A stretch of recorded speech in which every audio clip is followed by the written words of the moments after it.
தாய் தமிழ் உறவுகள் அனைவருக்கும் என்னுடைய வணக்கத்தை தெரிவித்துக் கொள்கிறேன். தமிழக வாழ்வுரிமை கட்சியின் தலைவர் தமிழக வெற்றி கழகத்தின் தலைவர், எங்களுடைய தலைவர் மிக அவதூறாக கேவலமாக பேசியிருக்கீங்க. என்ன மாதிரி ஒரு கொச்சையான வார்த்தைன்னு இது ஒரு தெரியவே இல்லை. ஆனால் எல்லா தலைவர்களுமே விமர்சனத்திற்கு உட்பட்டவர்கள் தான். ஆனால் இருந்தாலும் இந்த மாதிரி ஒரு சீப்பான பாலிடிக்ஸை தயவுசெய்து பண்ணாதீங்க. ஒரு வளரும் சமுதாயத்திற்கு ஒரு கல்வி தான் எல்லாத்துக்குமே முதன்மையான ஒரு விஷயம்னு சொல்லி ஒரு சமூகத்தின் பால் நம்ம அடுத்த கட்டத்தை இந்த தமிழ் சமூகத்தை எடுத்துக்கொண்டு போயிட்டுருக்கிற இந்த வேலையில் ஒரு யார் சினிமா நடிகரை விடுங்க, ஒரு கட்சி தலைவரை விடுங்க, எந்த ஒரு சக மனுஷனும் ஒரு படிப்புக்கோ கல்விக்கோ ஒரு நல்ல விஷயம் செய்கிறாருன்னா அவரை ஊக்கம்தான் படுத்துவாங்க.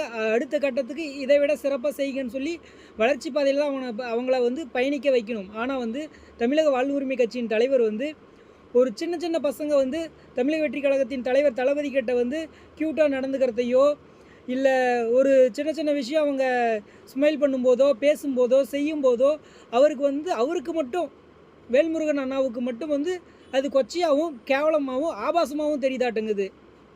ஒரு கல்வி விருது வழங்கும் விழாவில் அவங்களுடைய மக்கள் அவர்களுடைய பாசத்தின் மகிழ்ச்சியின் வெளிப்பாடை ஒரு தலைவர்கிட்ட காட்டும்போது உங்களுக்கு ஏங்க சார் வயிறு எரியுது? இல்லை உங்களுக்கு ஏன் எரியுது? நீங்கள் உங்களால் முடிஞ்சால் தமிழ்நாடு தோறும் இந்த மாதிரி ஒரு ஃபங்க்ஷனை நடத்தி காட்டுங்க.